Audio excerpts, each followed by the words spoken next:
Hello, we welcome you to another episode of the Cosmic Matrix podcast with myself, Bernhard Gunther, and my wife, Laura Matsu. And in this episode today, we want to dive deeper into how to embody your soul. We talk a lot about soul embodiment, so we really want to explore what it means, what it entails, the misconceptions, and so forth. Mainly because we live in the materialistic age, which, by the way, is not to be mistaken for just consumerism, which definitely could be an aspect of it. But most of humanity and the consensus mainstream do not acknowledge a spiritual reality, let alone a soul, spirit, or the divine. The contrary, we're being told that the universe is a mechanical machine without consciousness for the most part. Mainstream materialistic science keeps people locked into the lower consciousness of the five senses and denies a spiritual reality. And many people looking for scientific proof for God, the soul, and life after death and all that. But generally speaking, materialistic science in the state it is nowadays, based on limited five sensory perception, and the mental mind will never find this proof they are looking for. Whereas we can see, especially nowadays, this year and the past few years, the world is in more and more chaos and disintegrating. People are very fearful, disintegrations, separations, and a lot of fear regarding the future, a lot of doom and gloom and all that. But for the most part, people are looking for solutions outside themselves, be it in the form of new systems, new institutions, new ideologies, new money and all that. And even all the politicians, no matter from what side, left, middle, right, are operating from the old consciousness without really any spiritual insight or depth. Some people, yes, they retreat back to these old dogmatic religions. We see this revival in almost kind of medieval type of fundamentalist Christianity that's happening. But as we know, these religions have also become corrupted and distorted over the centuries and used for social engineering, social control, and have enslaved people even more via externalizing God and even projected human qualities into God with some sort of human morality, including this Matrix Savior program and a missionary complex. So in this day and age of materialism, as we see also more and more progressing, most people identify with their bodies, beliefs, and personalities. They don't know themselves beyond this superficial persona with all its programmed identifications, desires, and just biological drives. We see the rise of superficiality at the cost of essence, depth, and substance. So people are lost more and more in this world. They lost the inner guidance and don't know who they are, don't know what to do. And for the most part, because they mistake the fake persona they identify with for the true self. And we have already addressed that in some level in the last episode about how to become authentic, what authenticity means in connecting to your true self. And now we take it a bit deeper into the topic of soul embodiment. And obviously, the world is becoming more complex with more technologies, digitizations, AI, the looming age of transhumanism, and all that. Obviously, technology is progressing faster than human consciousness, which is a very, very dangerous aspect in itself. And many world leaders and globalists all over the world want to eradicate and deny any spiritual impulse, as Rudolf Steiner foresaw as well. So here's a very interesting quote by Yuval Noah Harari at a World Economic Forum conference. Some of them know him. We have mentioned it, or I have mentioned him in some of my articles on transhumanism and so forth. And Laura's going to read the quote by him. Okay, so he says, the whole idea that humans have this soul, spirit, and they have free will, and nobody knows what's happening inside of me, that's over. There's no such thing as free will. There are only deterministic processes and random processes in science and a combination of the two, but none of this is freedom. Freedom is just another myth that humans have invented, just like humans have invented God. Feelings are just biochemical algorithms, and most importantly, what scientists and engineers are telling us more and more is that if we only have enough data and enough computing power, we can create external algorithms that understand humans and their feelings much better than humans can understand themselves. And once you have an algorithm that understands you and your feelings better than you understand yourself, that's when authority shifts away from humans to algorithms. So, And I mean, in that sense, he's actually correct, because without self-knowledge, you already see how algorithms control people, because they're sucked into social media. They're sucked into just consuming, and they're against their best interests.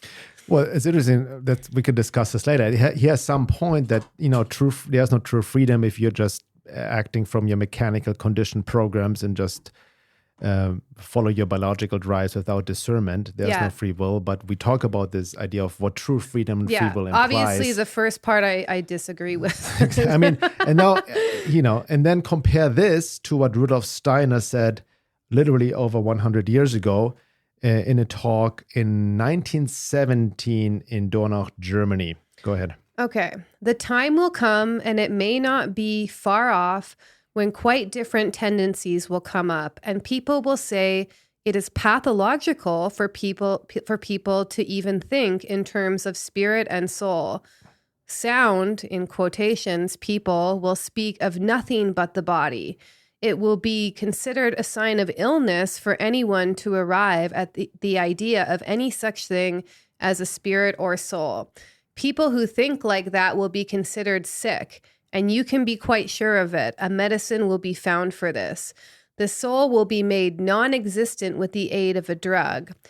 Taking a, again in quotes, sound point of view, people will invent a vaccine to influence the organism as early as possible, preferably as soon as it is born, so that this human body never even gets the idea that there is a soul and spirit.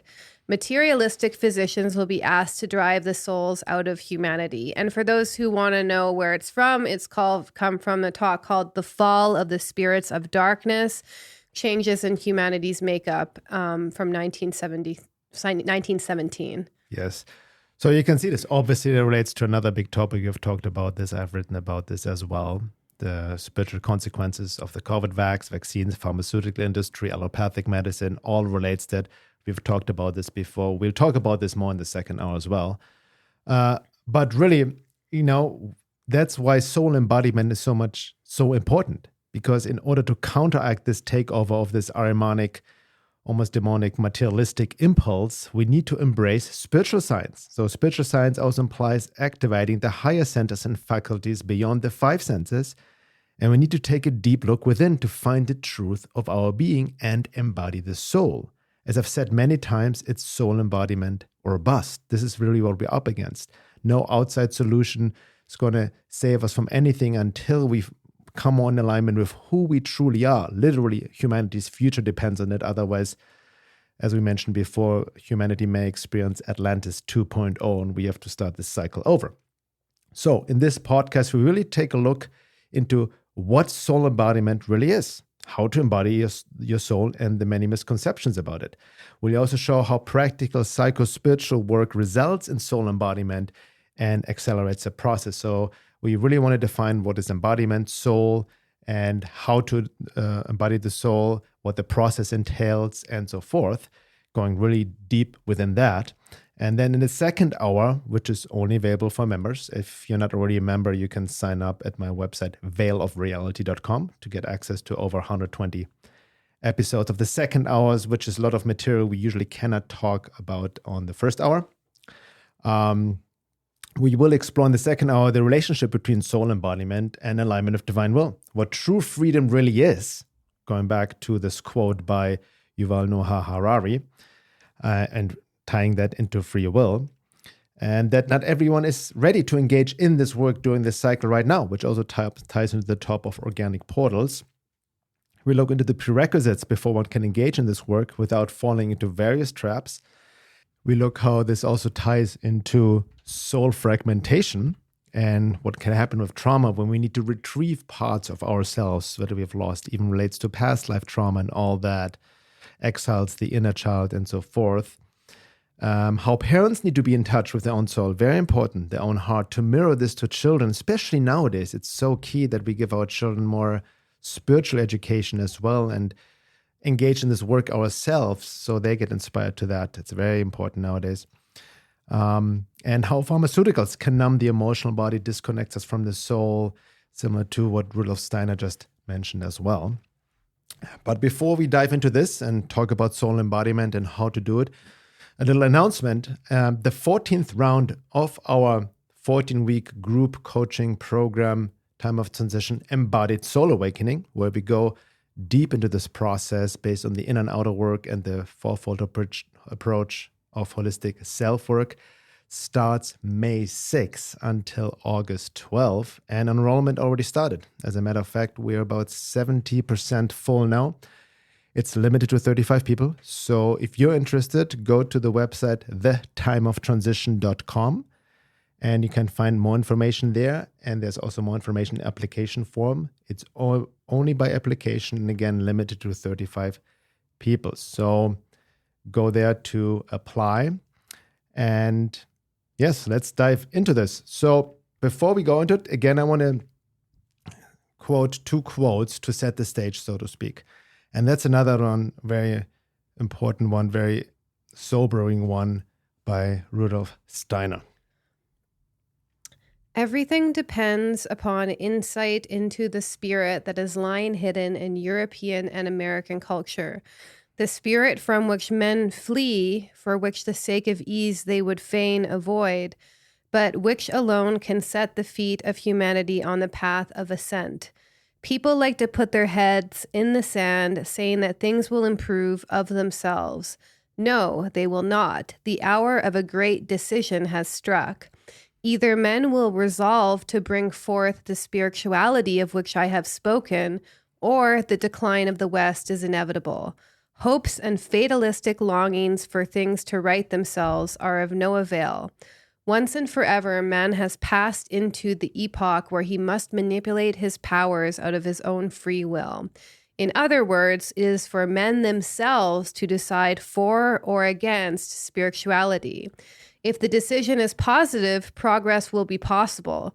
If not, the doom of the West is sealed, and in the wake of dire catastrophes, the future evolution of humanity will take a course undreamed of today.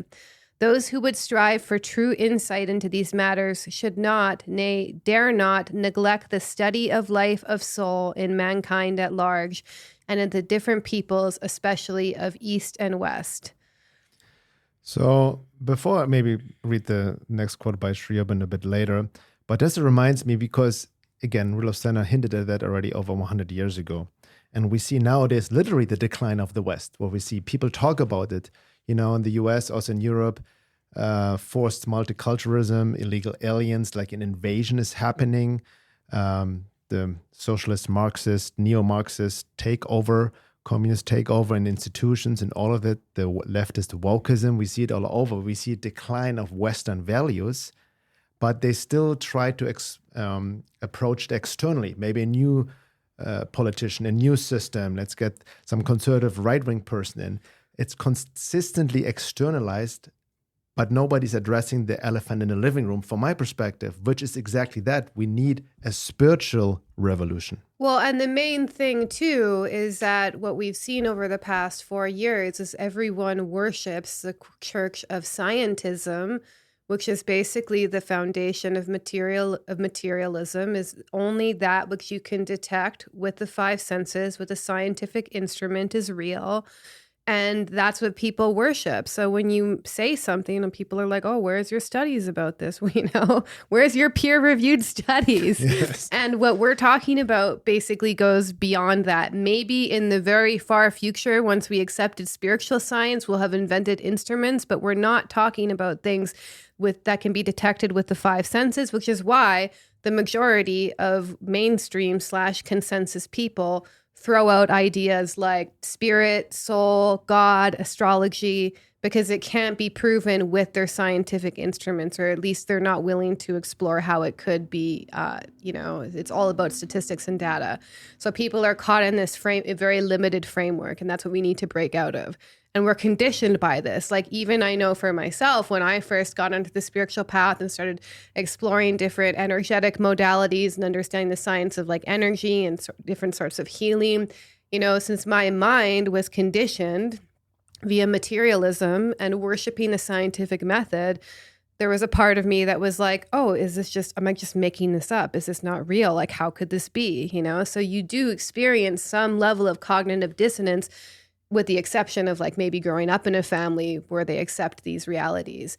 So, we have to really understand how deep and profound and common the conditioning is, which is why a lot of people do get ridiculed by atheists, materialists, when they say they believe in God or any sort of like alternative healing, because this is the dominant religion, at least philosophically, of this age. Exactly. And now we're approaching the religion of transhumanism, which completely wants to expel the soul. And also the mental mind, the mind will never grasp God, soul, spirit. You can argue about it all day long mentally and have arguments, but ultimately all of that, if all the esoteric traditions, the ancient Vedic teachings all talk about, it's an inner experience. It's verifiable via inner experience, but it also requires effort, work, inner work. It's not just like you try to think about it or go inside and then you will realize it right away. It's a process, and there are many other aspects to it as well, which we dive into it right now. All right, when we talk about soul embodiment, let's look into some words, what they actually mean. So what is embodiment? I use the word a lot. We use the word a lot. We have a whole program, Embodied Soul Awakening, right? That's been going on for many years. And if you're new to our work, you may not wonder what we mean by the word embodiment. So first of all, despite what people may think, just hearing the word alone, to be embodied doesn't necessarily mean, or doesn't just mean to be in touch with the physical body. Nor does physical exercise, working out, running, or even doing yoga automatically result in being embodied. Right? It's very important to understand. If that would be the case, any athlete would be embodied. Nor does being just flexible mean that one is a better yogi or you're more spiritual, by the way. Right? That's a whole other topic, because there's way more to yoga than just the physical asana practice. But here's the tricky part. You can literally be in touch with your physical body and have mastery over it without being embodied. In fact, many people engage in a lot of physical exercise to get in shape, right? Which I totally support.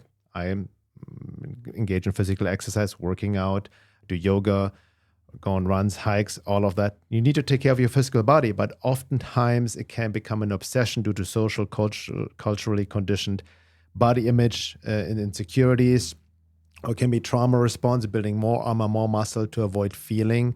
And you can be just obsessed and identified with your physical body. And that's counterproductive and results more in disembodiment, ironically. Yeah, a lot of people who have body dysmorphia, body dysmorphia is actually very common in bodybuilders. And what they're doing is they're encapsulating their body in more tension and hardening it so that they can't feel what's going on inside. So that's basically what you're pointing at, right? Exactly. Yeah. So again, and also people, I've noticed, I know people who chronically go running like for miles a day. Yes. And you would think, oh, of course they're embodied. Look at how good in shape their body is. But they're doing it as a flight response, as a dissociative response, and a trauma response, basically. So, you know, it doesn't mean that just physical exercise equals embodiment. In fact, it can often be a way to dissociate for some people. Yeah. So in other words, having a six-pack and the perfect body shape, model type body doesn't mean that you're embodied, right? But again, exercise is a good thing if done consciously and holistically beyond identification with the body. And that's a key part. But let's look at the root word of embodiment. So then you will understand where I'm going with this, because the root word of embodiment stands from embody, Latin, in reference to a soul or spirit invested within a physical form.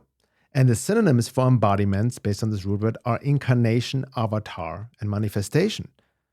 So embodiment, based on this root word and based from a spiritual esoteric perspective, is the process of soul individuation, becoming a conscious vessel for the divine to work through, to become more conscious within your soul being. So soul embodiment is the process of growing the soul, as well as various teachings have talked about. And because the soul is something human beings need to develop or grow, embody over not only one life, but lifetimes via esoteric work and psycho-spiritual work. And the average person, the soul is actually in an embryo state and hardly recognizable, if at all, and not fully individualized or individuated.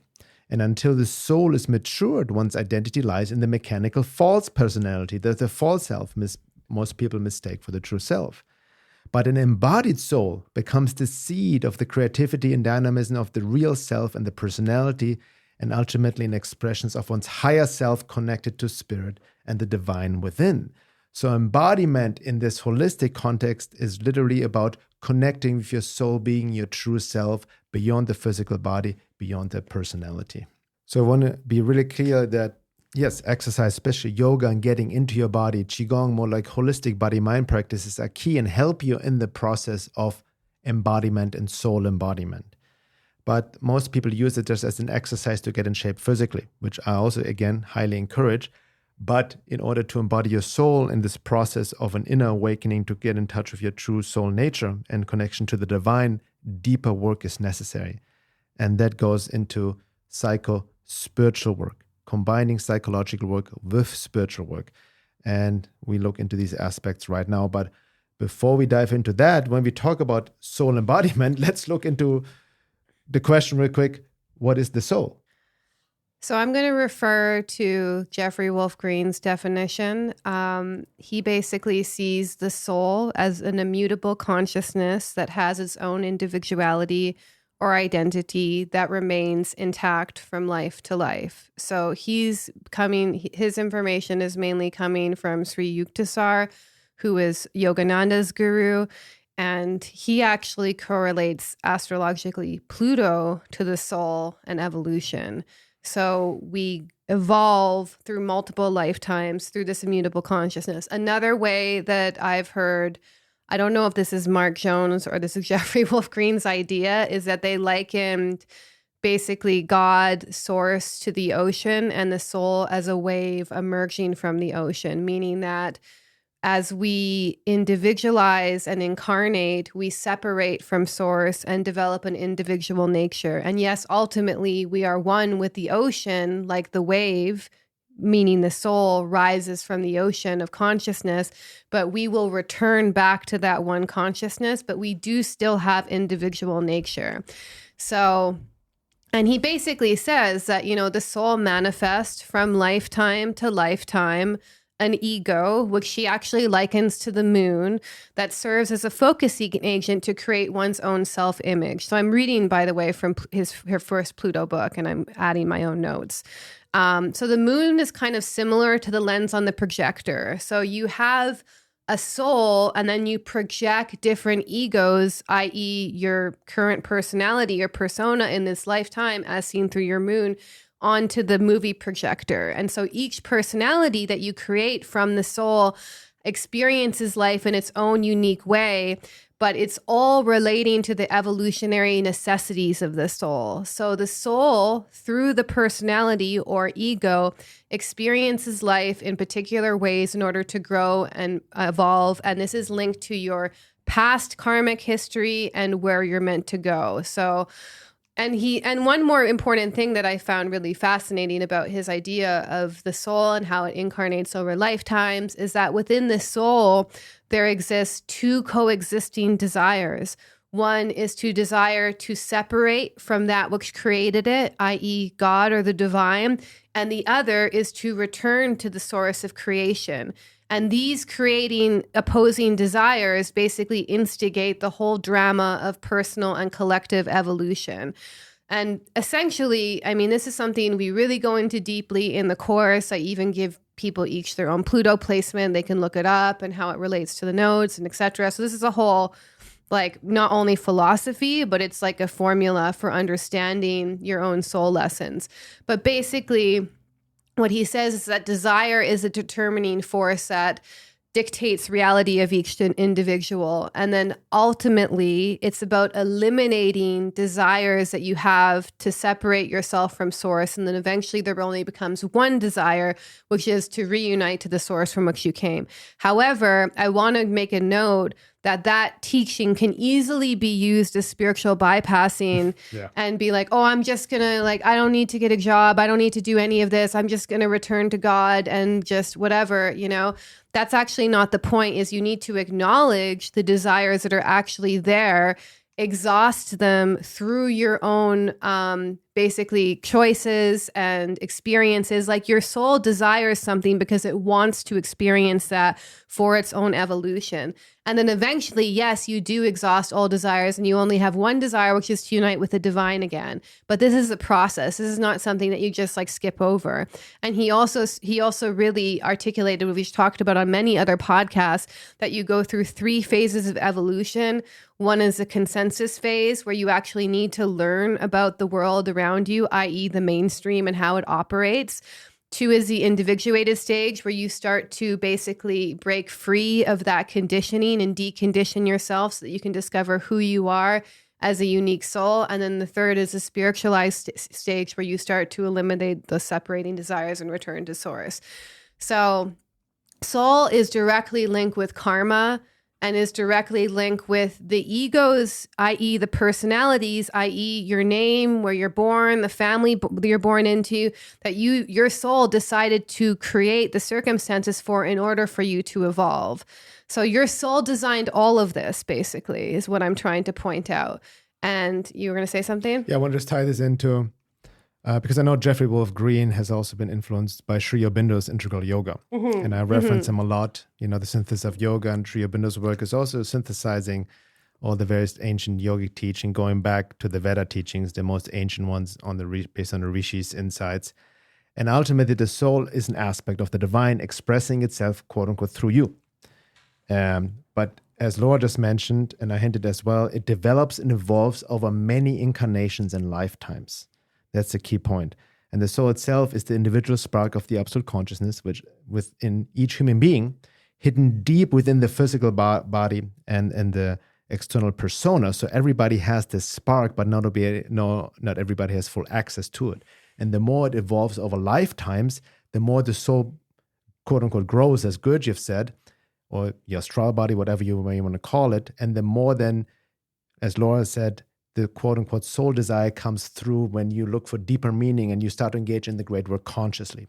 And then via the inner work, via esoteric spiritual work and psycho-spiritual work, you can actually catalyze this process, so to speak, because you start to answer the call more consciously rather than being a dimmed voice in the background. Yeah, and can I speak to that? Basically, he also talks about how there's a gravitational almost battle between ego and soul.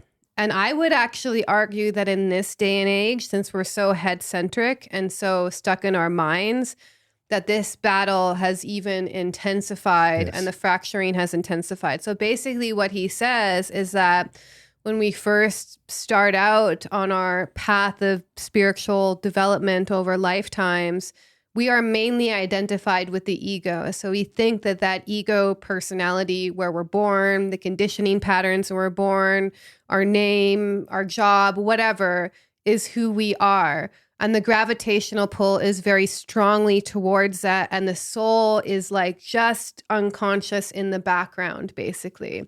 And then ultimately, the point of this inner work is to pull the gravitational force more towards the soul, and so that we're listening more to that small inner voice within ourselves, and rather being identified with the ego personality and all of its like temporary association. So there's and when you also engage in psycho-spiritual work, I notice that this battle will intensify, meaning that if you've been identified with your job, your family, what you do, and then you start to hear another voice that's different outside of this, like another little intuition, a little voice, it will start to challenge your fixed idea of who you are. And you'll want to revert back to that fixed idea because that's what's comfortable. That's your comfort zone.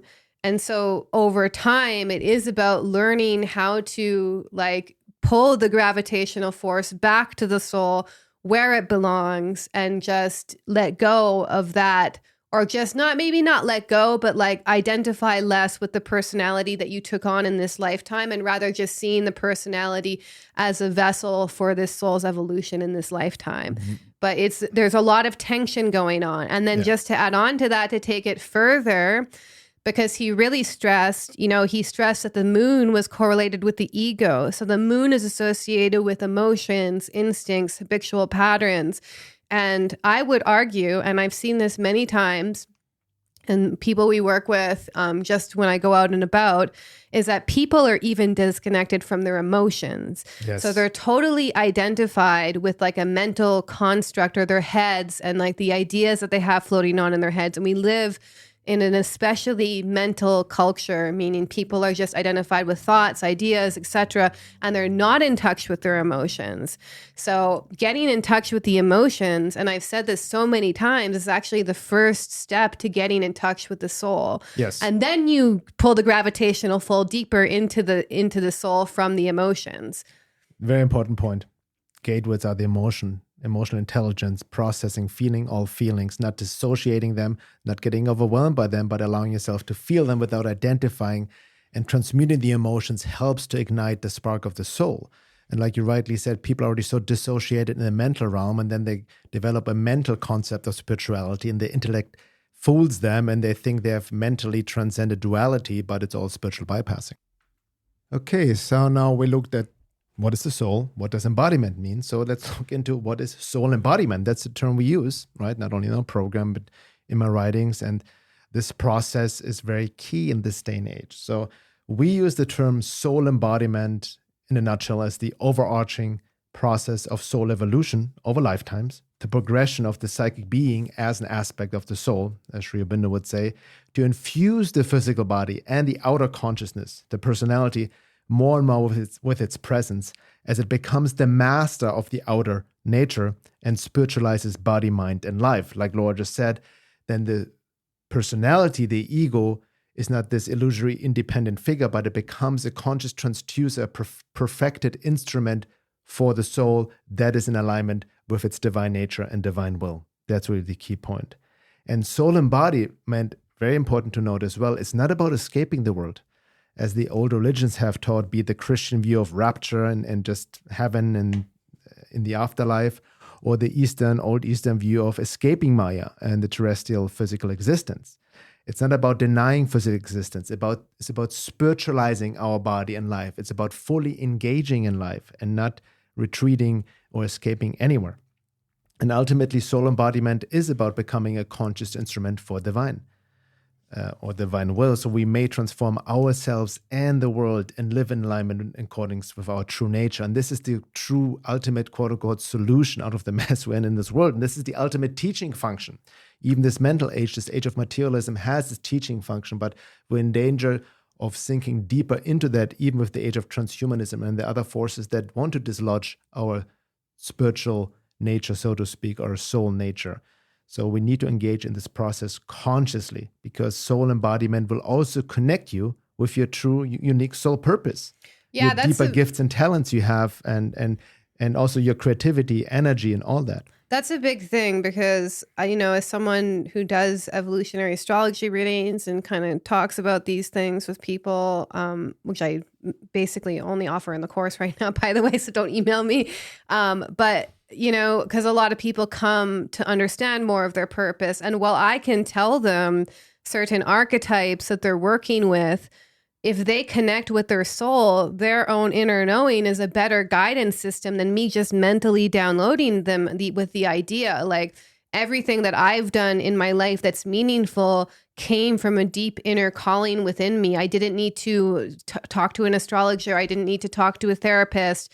I had this inner knowing from that connection to my own soul. I had this gravitational pull within me, guiding me to where I needed to be. So we need to really see that the soul is like the ultimate guidance system in the way that it shows you where you need to be, what lessons you're going to learn, where you need to grow and evolve next, what relationships you need to involve in, everything. It's the ultimate guidance system. You don't need tarot, you don't need astrology, you don't even need any support once you connect to that inner knowing, because that will be the thing that will guide you to where you need to be and ultimately help you find your purpose for being here. Exactly. And ultimately, that is the source for true happiness, even abundance and prosperity, as within, so without, which all will manifest externally as well.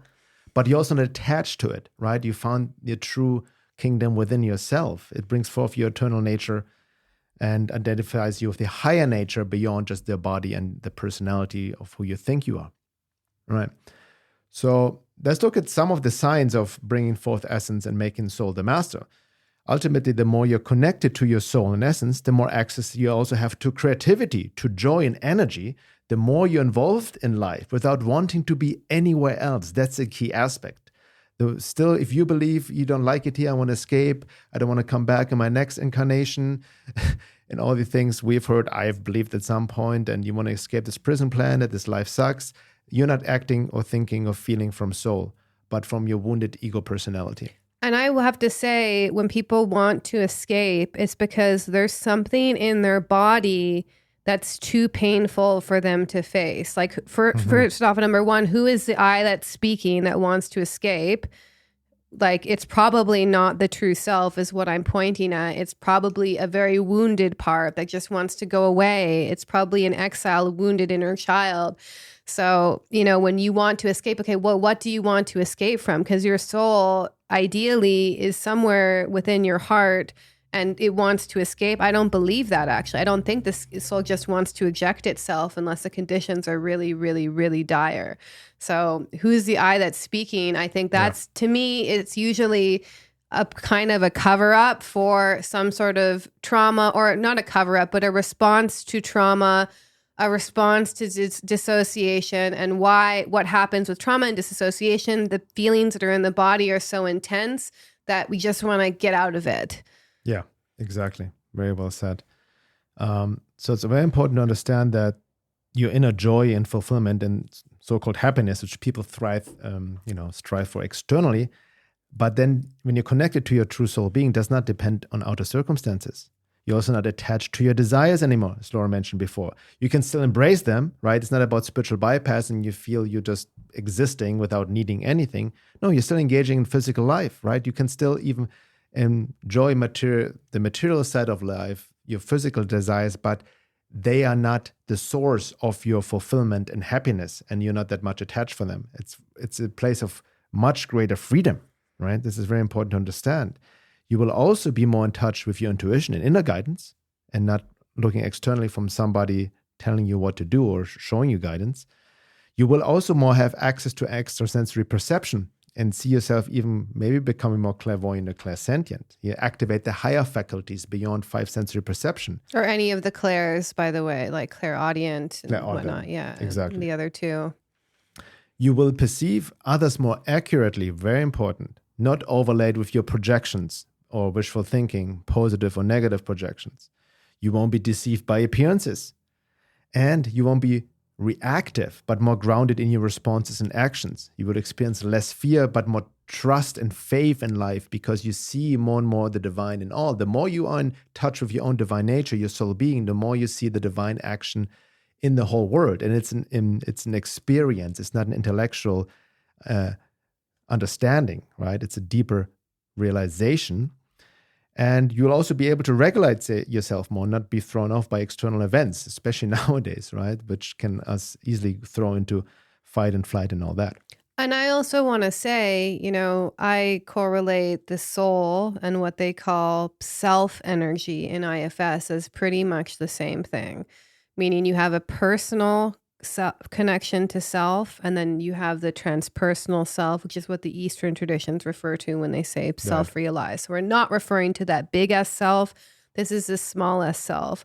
So a lot of people ask us often, like, how do I protect myself against psychic attacks or all these forces or whatever? Well, being connected to your soul, i.e. self, is the ultimate source of protection. Yes. And this doesn't mean that you won't sense other forces. You might sense them, but you'll radiate from that inner light, and that will ultimately protect you from them, meaning that you won't be identified with them, or there can be a certain wound that Wetiko can get into and then infect you with it too.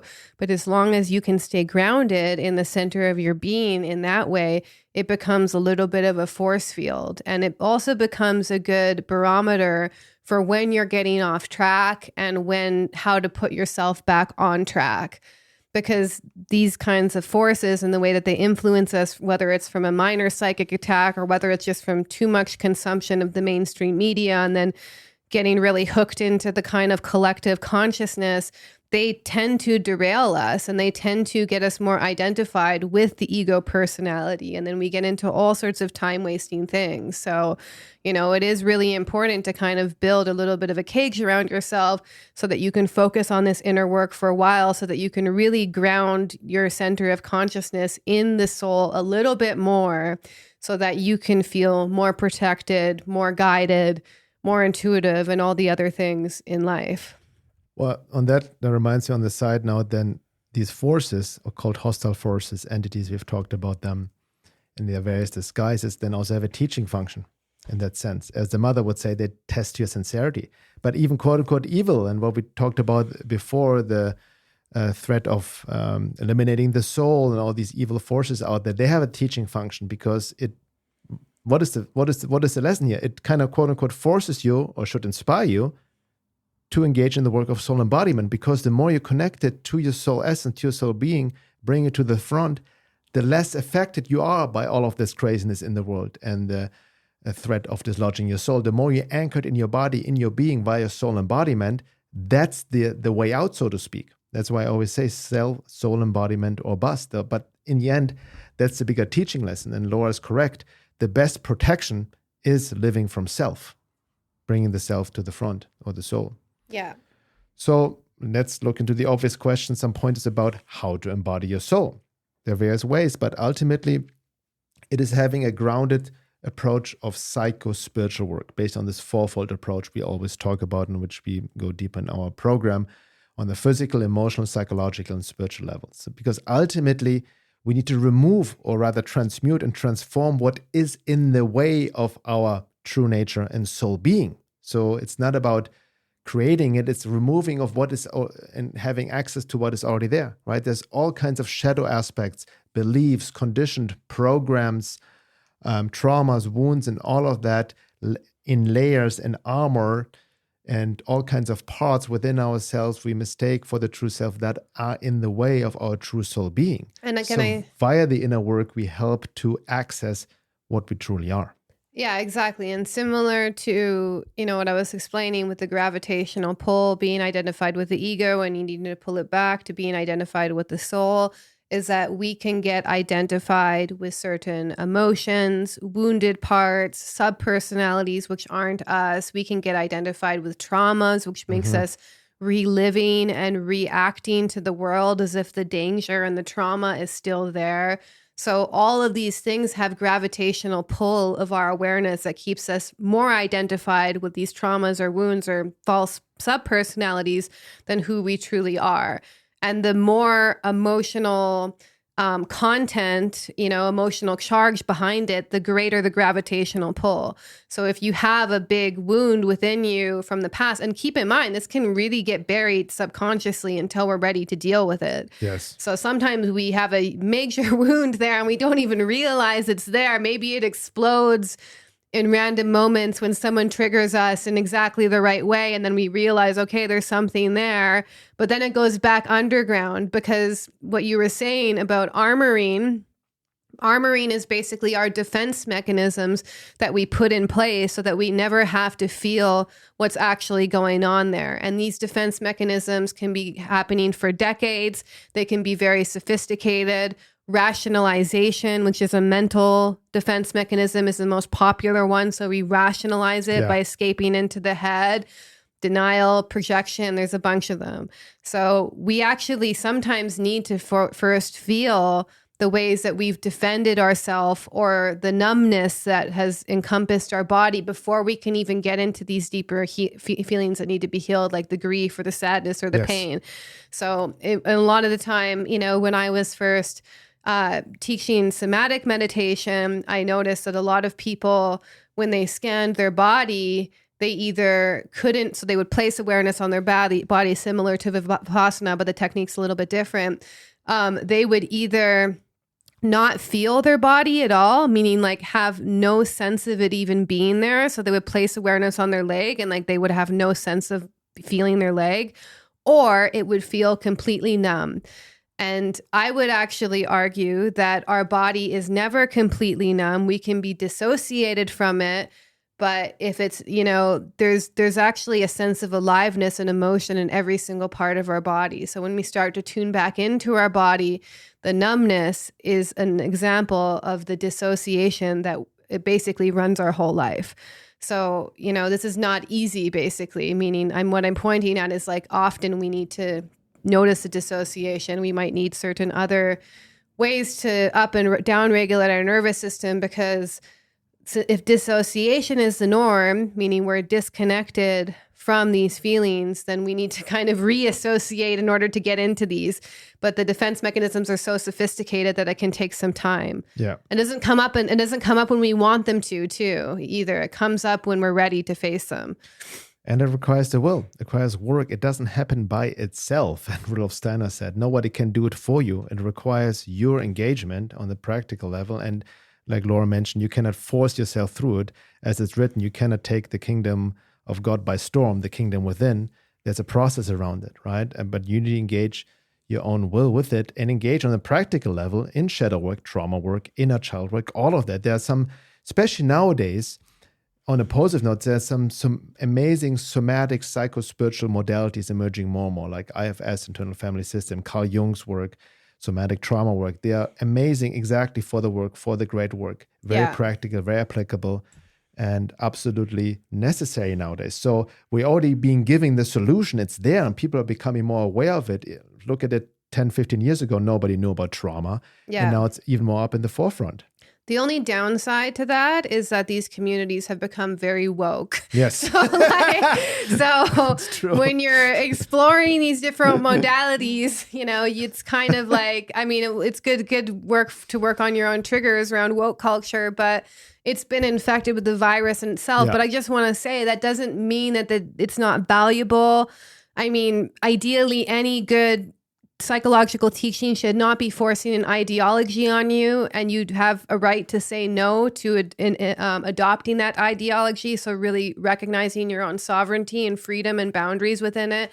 But as you explore these modalities, as I have, they've just become progressively more and more woke, unfortunately. So just to be aware. By the way, on that note, that's why also, ironically, you see the mechanical reactiveness, knee-jerk reaction of the right conservatives. That's why they also denounce therapy. Even I think Mark Walsh or Candace Owen, you don't need therapy, just whatever, just get your shit together. They have no understanding of psychology, zero understanding of therapy or psychotherapy at all. They could use some of them. They throw out the baby with the bathwater. They throw out the baby with the bathwater because therapy space has been kind of hijacked by the woke. But again, don't throw out the baby with the bathwater. In our approach, we go beyond any political affiliation, but bring it back down to the essence. And most importantly, it's also then combining it with the spiritual work, right? With a meditation practice, to being able to dislodge from your thoughts, with prayer, sincere prayer, and a sincere aspiration and surrender to the divine and what this actually means for you, beyond the religious conditioning or programming and all of that, because we see this impulse in the right, the conservative movement, just accept Jesus and you'll be all fine. And that's a trap in itself, the savior program. We need to have our personal, quote unquote, unique relationship to God, to the divine. And that's really the core aspect of psycho-spiritual work. But you have to start the process, right? Yeah. We've talked about many of these techniques, many of the aspects in our podcasts and our writings. We offer this program if you want to join this journey with us and go through it. Again, you can check it out. But ultimately, on the bigger picture perspective, that's what we're called to do. That's what we're called, and nobody can do it for you. And you will sense it in your own life, right? And especially that's what I say over the past few years with this attempted enslavement of humanity. It did trigger an awakening. I see that in many people. Many people realize whatever I do outwardly, it nothing changed anything. I need to find who I am, what is it all about, and engage in this great work myself. And, a lot of the spiritual masters across the ages have really shared that suffering is one of the biggest catalysts for awakening, and comfort is actually one of the ways to kind of murder the soul into complacency.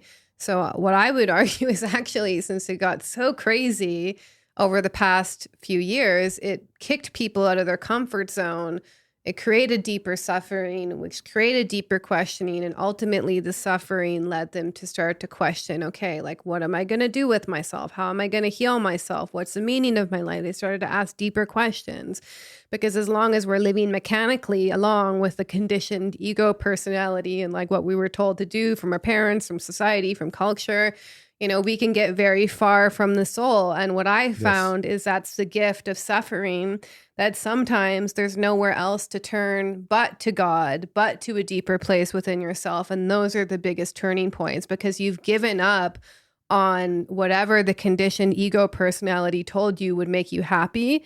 And you realize there must be something more to this. And that's when you start to sincerely engage in this kind of work. Excellent.